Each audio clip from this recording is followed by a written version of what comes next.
Ok. Alors, bienvenue à vous toutes et tous. Merci d'être là pour cette pratique du lundi matin.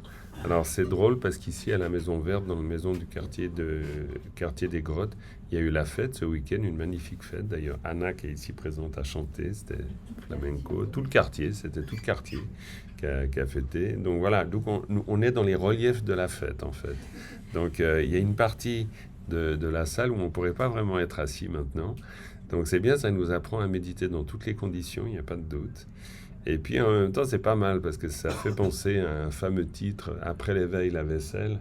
Il y a un peu un titre de livre très intéressant de Jack Cornfield. Et c'est pas loin de ça finalement, hein. Après voilà, quelque chose de très lumineux, ben, on se retrouve dans la vaisselle forcément d'une certaine manière. Bon, on est toujours un peu dans notre vaisselle avec la pratique du calme mental, parce qu'on est aussi confronté à tout ce qui s'élève dans notre esprit. Ben voilà, puis c'est le travail, on pourrait dire. Le travail, c'est pas forcément d'éviter tout ça. C'est pas l'idée de faire place nette, de faire tout propre, de faire qu'il n'y ait rien qui dérange. C'est même pas du tout ça. C'est plutôt comment est-ce qu'on peut vivre avec ça. Et dans un premier temps, il y a quelque chose de l'ordre d'une pacification qui peut peut-être s'établir, éventuellement. En tout cas, on va dans ce sens-là. On va pas dans le sens d'une suppression de quelque chose. Et ça, c'est vraiment important parce que image bloquée, mais le son est OK. Bon, merci Dominique. Donc, tant que le son est OK, ça va. Puis, de toute façon, j'enregistre, puis après, j'uploaderai. Donc, la vidéo sera de qualité pour YouTube. Donc, désolé les YouTubeurs, YouTubeuses, si jamais il y en a qui suivent. Donc, bon, on fait ce qu'on peut. Pour les gens de Zoom que ça. Si c'est bloqué, c'est les gens de Zoom Alors, qui ont ouais. plus de mal que les YouTubeurs. Alors, donc voilà, donc il n'y a pas l'idée de supprimer quelque chose du tout. Euh, Pourquoi? Parce que du point de vue de l'enseignement du Bouddha, toute la nature qui est la nôtre, ultimement, elle est déjà parfaite. Donc il n'y a pas besoin ni de l'améliorer, et ni de penser qu'elle pourrait se détériorer. Pas du tout. On pourrait presque faire un parallèle, mais il faut toujours faire attention aux amalgames. Mais si on avait envie de parler d'une nature divine, on pourrait se le représenter comme ça. C'est-à-dire se représenter quelque chose de parfaitement pur, de parfaitement éveillé, et qui est déjà là. C'est pour ça que dans la pratique méditative bouddhiste, on ne va pas immédiatement chercher, encore une fois, à faire place nette et éviter tout ce qui se produit. Pourquoi? Parce que de toute manière, on va découvrir, à force peut-être de méditer ou grâce à l'expérience, que toutes ces choses qui nous encombrent sont sans nature propre. Donc en fait, elles vont se dissiper elles-mêmes. Tout se dissipe, de toute façon, il n'y a aucun problème. Dans le sens où les nuages se dissipent, ou même la situation la plus... euh, le plus grand capharnaüm finit par de toute façon changer et se transformer. C'est la nature vraiment des phénomènes. C'est pour ça que on s'entraîne à être d'abord dans le rapport de la nature des phénomènes. Et le rapport à la nature des phénomènes, c'est de les laisser être ce qu'ils sont, plutôt que de chercher à intervenir pour qu'ils soient autrement. Donc c'est pour ça que c'est une attitude avec laquelle on n'a pas l'habitude, justement, ou une posture avec laquelle on n'a pas l'habitude, parce qu'on a plutôt l'habitude d'intervenir, de vouloir faire que les choses soient comme ci ou comme ça. Et là, ben, on apprend presque à rien faire dans un premier temps, on pourrait dire. Ce rien faire n'est pas du tout rien faire du tout, évidemment, mais on apprend quand même à ne pas intervenir, pour être plus exact. Il y a l'idée d'une non-intervention. Mais une non-intervention, c'est en même temps pas du tout le laisser faire. Parce qu'il pourrait y avoir l'idée il n'y a pas d'intervention, donc on laisse se faire tout. Non. Pourquoi? Parce qu'on développe une qualité d'attention. C'est un peu comme si c'est complètement confus, ou ça peut être complètement confus, trouble, mais on reste complètement présent à ce qui est là. Donc c'est pour ça qu'on n'est pas non plus en train de rien faire du tout. Mais on n'est pas en train de vouloir organiser la confusion. On n'est pas non plus en train de dire stop à la confusion. On est juste dans cette qualité de présence. Un peu pour découvrir sa nature aussi, d'une certaine manière. Mais déjà, même avant d'avoir une intention de découverte de sa nature, c'est juste déjà être là, simplement. Donc trouver, on pourrait dire, comme une espèce de calme dans le chaos. De toute façon, c'est chaotique. Il y a toujours quelque chose de chaotique. Mais comment est-ce qu'on peut être euh, suffisamment installé au cœur du chaos pour qu'il y ait quelque chose de calme? De toute manière, le monde, en plus, il est chaotique. Et il le sera de plus en plus, on peut imaginer ça. Donc il va falloir trouver des zones, on pourrait dire, des zones non chaotiques dans le chaos, ou la dimension paisible du chaos, d'une certaine façon. Donc d'une certaine manière, ça peut un peu décrire l'attitude dans laquelle, ou la direction dans laquelle on cherche à aller. Voilà, on va commencer par une prise de refuge, qui est en fait un souhait, mais aussi une détermination de développer ça, finalement. Et puis ensuite, on s'engage dans la pratique. Sangye che tong tsoge jo nam la jang jom prato dane jasoi dage jin tsoge pe sanam ke drola pe sangye drum parai shu sem chen tam chen de wa tang de ve ju tang den parai ju tung al ke ju tang dro parai ju Tungal me pe de wa tam pa tam men dral warai jurai nye rin cha tan nye tan tal ve tan chamba la ne parai jurai jim pal den sa la ma ren pai che ta ge che waran pe me den chu la ka den chen pe ga ne che sun te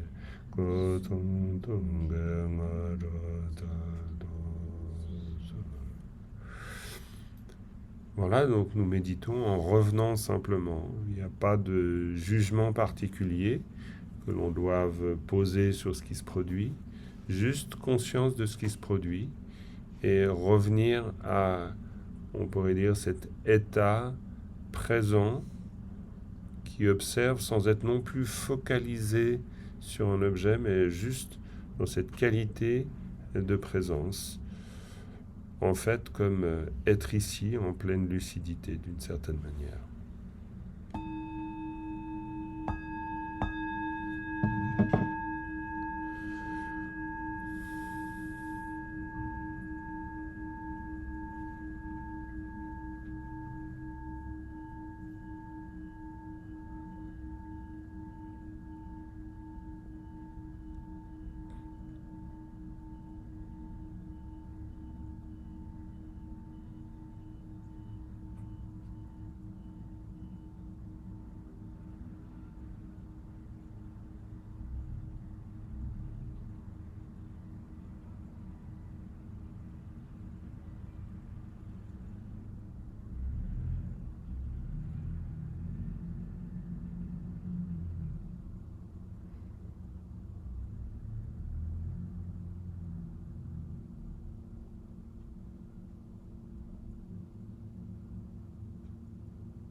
Pause.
Le corps est toujours disponible et on peut vraiment, et quand je dis le corps c'est le corps vivant, le corps qui respire.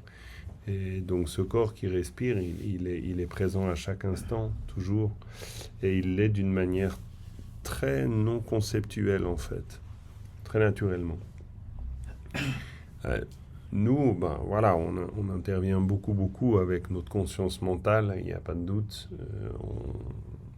On existe presque dans une dimension purement fictionnelle, bien souvent. Mais le corps, lui, il existe dans une autre dimension. Il existe dans une dimension de naturelle présence. Il est tel qu'il est, au moment où il est, à l'âge qu'il est, tout le temps. Et donc, il est presque une forme de ressource à découvrir. Pourquoi? Parce que c'est même pas, le corps va pas se dire je dois être présent. Le corps est là, il est naturellement là. Alors nous, on peut être plus ou moins avec le corps, ça c'est une autre histoire, mais le corps est là, de toute façon il est là.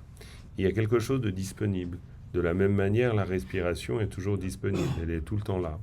Euh, Blanche qui dit j'ai un marteau-piqueur. Alors nous, on a plein de choses aussi à l'extérieur. Donc on partage pas tout à fait ton marteau-piqueur, Blanche, mais pas mal de choses sur la place des grottes, je peux vous dire. Mais oui, ben voilà, ben quoi qu'il se passe, marteau-piqueur ou pas, et le corps, lui, il est là. Le corps, lui, va en général pas tellement se dire des choses. Il n'intervient pas. Et on pourrait presque dire qu'il a la capacité d'être exactement là où on le place. Nous, c'est une autre histoire. C'est pas si simple d'être là où on est. Mais le corps, lui, il peut être là où il est. Il est à l'endroit où exactement où on est. Donc, dans notre pratique, on peut se souvenir de ça. Et se souvenir de ça, c'est comme établir un lien avec un support très naturel. L'observation du va-et-vient du souffle, c'est très bien aussi, il n'y a absolument pas de doute, c'est le support traditionnel proposé dans la voie bouddhiste, mais c'est presque, au départ, ça nous demande une forme d'effort, il y a quelque chose de presque conceptuel. C'est un peu du genre, bon, je respire comment, est-ce que je respire trop, pas, il peut y avoir ce genre de choses. Mais le corps, il y a quelque chose de, ben voilà, il est là. Et il pense vraiment rien, lui. Il est complètement... En fait, il est naturellement présent, le corps. Il a une qualité incroyable de ce point de vue-là. Donc nous, on peut revenir vers lui. Vraiment. Et revenir dans cette intelligence du corps aussi. C'est-à-dire se dire, tiens, qu'est-ce que je peux apprendre de cette qualité de présence? Oui, complètement, Martine. Il respire, il est présent, il est disponible, il est là. Alors certes, il est éphémère aussi, il est changeant, il est tout ça, mais il est pour l'instant complètement là. Donc, pardon? Des fois, il a mal aussi. Oui. Non, alors c'est pas sûr que ce soit lui qui dise qu'il a mal.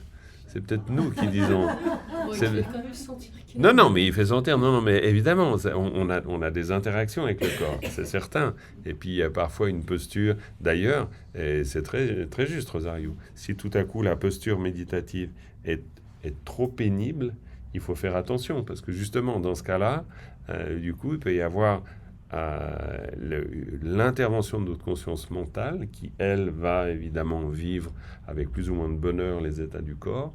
Elle peut trop intervenir. Et dans ce cas-là, ça aspire toute son énergie. Et donc, dans ce cas-là, il vaut mieux changer de posture. Hein. Le but, c'est pas de rester. C'est pas une espèce de rigidité. On cherche pas la rigidité cadavérique. Hein. Il y a pas, de toute façon, elle arrivera toute seule. Donc, il n'y a pas de problème. Rassurez-vous. Donc, pour l'instant, on est vivant. Hein. Donc, on est vivant, on bouge. Et s'il y a besoin de changer un peu, la posture, on change la posture. Mais ce qui est intéressant, c'est même de voir comment on change la posture. Parce qu'on peut très bien changer la posture avec intérieurement une forme d'intervention pour trouver la posture parfaite, la posture juste, ou parce qu'on déteste la douleur qu'on est en train de ressentir. Et puis on peut juste essayer de sentir comment, de manière très douce, comment juste en bougeant un tout petit peu, et intérieurement, c'est un peu comme, ouais, un peu comme, à nouveau, comme si on faisait référence, ou plutôt appel à la qualité du corps lui-même, de trouver la posture. On peut être très étonné qu'un micron de déplacement de posture va changer complètement la sensation, par exemple, douloureuse dans une jambe ou dans un genou. Mais cela dit, il ne faut pas exagérer non plus, évidemment. Hein. Il n'y a pas d'héroïsme à développer non plus. Donc voilà, c'était juste pour dire que, en fait, très naturellement, le support va se proposer à nous. C'est le support du corps qui se propose à nous, c'est le support du va-et-vient du souffle qui se propose à nous, et nous, on place notre attention dessus. Mais on n'est pas en train de faire un support. On n'est pas en train de bien vouloir respirer, par exemple. Juste, on respire. Et donc, on place notre attention sur la respiration. Il n'y a pas une bonne respiration ou une mauvaise respiration. Il y a juste une respiration. Et on pourrait presque dire que petit à petit, oui, Philippe, la souffrance du changement, d'une certaine manière, oui. Mais la souffrance du changement, c'est quand on l'accepte pas, en général. Donc là, on est aussi dans l'idée de, on accepte quelque chose. Hein. Il y a une grande disponibilité, petit à petit. Quoi, voilà, encore une fois, tous ces mots sont jamais définitifs.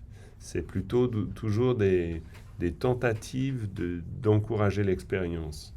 Et c'est pas des mots définitifs sur ce que les choses doivent être non plus. Hein. Pas du tout. Ok. On va poursuivre.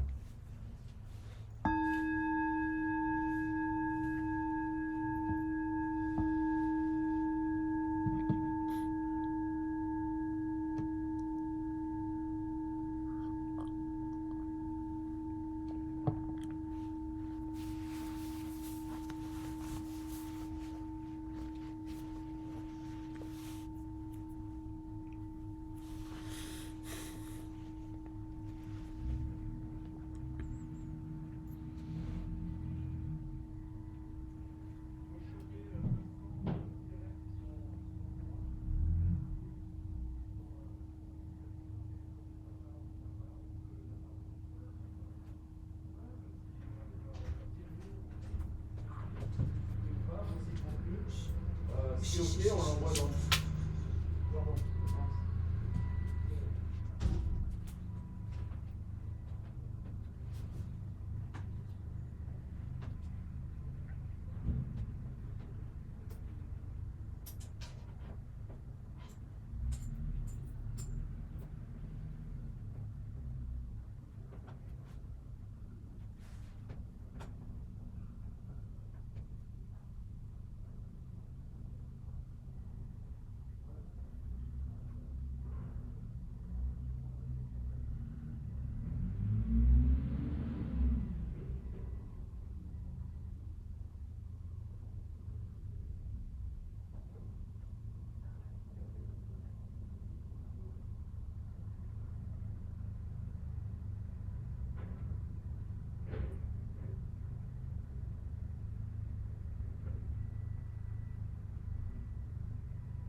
Une très petite pause avec une suggestion qui consiste à observer d'une manière très soigneuse comment chaque respiration amène une expérience radicalement nouvelle, un instant totalement nouveau.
Voilà.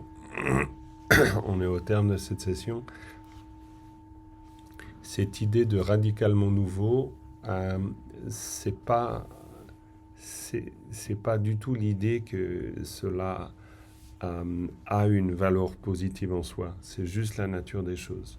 C'est-à-dire qu'en fait, si on observe une respiration, une respiration se produit et se termine très naturellement. Donc, cette radicale nouveauté de la respiration est une nouveauté qui s'inscrit dans quelque chose qu'on appellera l'instantanéité. Cette instantanéité, l'idée de nouveauté, ça ne veut pas dire qu'on doit mettre quelque chose de plus sur cette nouveauté. C'est une nouveauté naturelle, on pourrait dire. C'est pour ça qu'on parle d'instantanéité. Pardon ? On pourrait dire une fraîcheur dans le sens où c'est chaque fois là. C'est chaque fois quelque chose qui émerge, chaque fois quelque chose qui disparaît. Et la respiration, elle se construit comme ça, parce que, en fait, pour qu'on puisse respirer, il faut qu'une respiration cesse. Ce serait absolument pas possible de respirer sans quelque chose qui se termine. Et c'est une grosse évidence, évidemment. Simplement, si on ne l'observe pas, on a toujours l'impression que l'on respire. Et donc, ça veut dire qu'on installe l'idée d'une durée, tout le temps. Et ça, c'est une idée à nous. Dans la réalité de la respiration, elle se produit et elle disparaît. Elle pourrait ne pas se reproduire. Mais nous, on se dit qu'on respire. Si on dit à quelqu'un respire, donc il respire. Donc on se dit finalement, on est en train de respirer. On produit quelque chose qui s'inscrit dans la durée. Mais la respiration elle-même, d'abord, elle n'a pas besoin d'être produite. Et puis elle-même, elle ne respire pas. Elle respire et elle ne respire plus. Elle respire et elle ne respire plus. Elle est quelque chose de complètement instantané. Il y a l'idée de la respiration, c'est l'idée de quelque chose qui continue. C'est pour ça qu'on dit la respiration. Mais en fait, la réalité de la respiration, c'est des respirations. C'est des inspirations et des expirations. La respiration est le terme générique pour englober tous ces moments d'inspiration et tous ces moments d'expiration. Donc si on est en phase ou tout simplement dans l'observation consciente de chaque instant dans ce cas est radicalement neuf. Et c'est pour ça que la nouveauté, ça c'est de nouveau un terme générique. Il n'y a pas de nouveauté, il n'y a que des instants neufs. C'est un peu différent.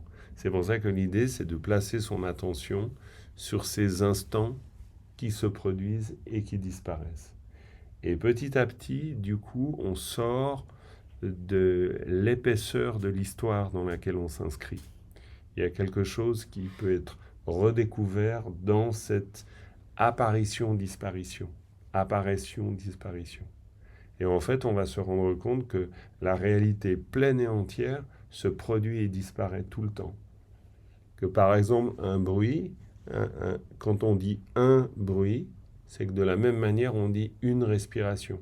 C'est-à-dire un bruit inclut une infinité de fractions de bruit. Mais il n'y a pas un bruit. Il n'y a que le bruit qui se produit maintenant. Mais si on dit le bruit est insupportable, c'est qu'on l'a placé dans la durée. Alors que dans la réalité de cet instant de la respiration, il y a un instant de bruit, il y a un instant de pensée, tout le temps. Et donc si on revient à cette observation, on finit par découvrir un peu autre chose que le récit dans lequel on s'installe.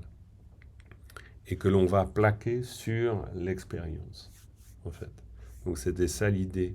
C'était terminé par un exercice très court, mais qui, s'il est vécu avec une grande précision, va permettre de sentir un peu ça, d'observer un peu ça. Voilà, on termine avec une dédicace, comme toujours, et puis après, on continue. Sonam diye, chezing pani, tomne nye pen, danam pamjen, kega na chembalam tupai, sipe tsolen roando waraishu.